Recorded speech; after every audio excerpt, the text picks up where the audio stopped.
शुक्लकृष्णे गतिह्येते जगतः शाश्वते मते एकया यात्यनावृत्तिम्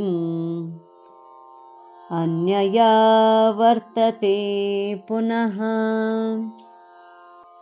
These two paths of the world, the bright and the dark, are considered eternal. By one, the jiva goes to the state of no return. By the other, he returns. ಶುಕ್ಲ ಹಾಗೂ ಕೃಷ್ಣಗಳೆಂಬ ಈ ಎರಡು ಮಾರ್ಗಗಳು ಪ್ರಪಂಚದಲ್ಲಿ ಅನಾದಿಯಿಂದಲೂ ಇವೆ. ಇದರಲ್ಲಿ ಒಂದು ಪುನರಾವೃತ್ತಿ ಉಳ್ಳಂತಹದ್ದು ಮತ್ತು ಇನ್ನೊಂದು ಇಲ್ಲದಂತಹದ್ದು. ಶುಕ್ಲಕೃಷ್ಣೇ ಗತಿಹ್ಯೇತೆ ಶುಕ್ಲಕೃಷ್ಣೇ ಗತಿಹ್ಯೇತೆ ಶುಕ್ಲಕೃಷ್ಣೇ ಗತಿಹ್ಯೇತೆ ಜಗತಃ ಶಾಶ್ವತೆ ಮತೆ ಜಗತಃ ಶಾಶ್ವತೆ ಮತೆ ಜಗತಃ ಶಾಶ್ವತೆ ಮತೆ.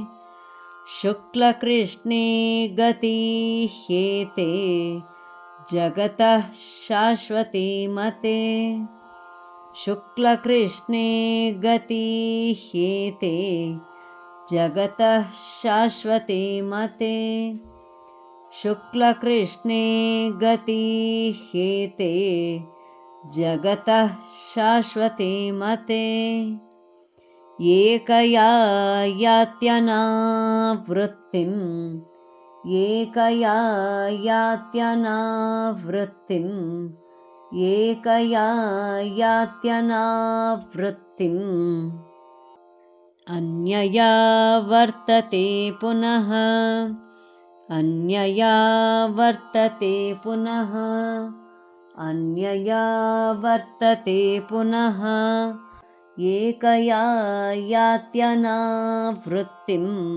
ಅನ್ಯಯಾ ವರ್ತತೆ ಪುನಃ ಏಕಯಾ ಯಾತ್ಯನಾವೃತ್ತಿಂ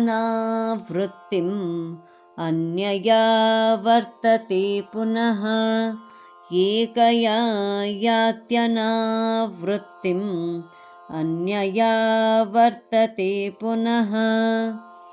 ಶುಕ್ಲಕೃಷ್ಣೇ ಗತಿಹ್ಯೇತೆ ಜಗತಃ ಶಾಶ್ವತೆ ಮತೆ ಏಕಯಾ ಯಾತ್ಯನಾವೃತ್ತಿಂ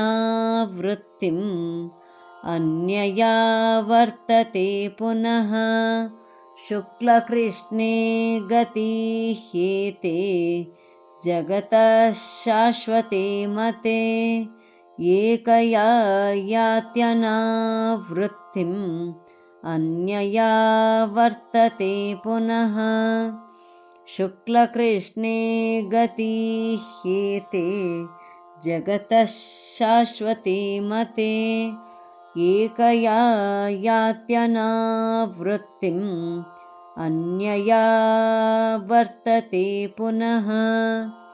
ಧನ್ಯವಾದ. ನಮಸ್ಕಾರ. ಶುಭವಾಗಲಿ.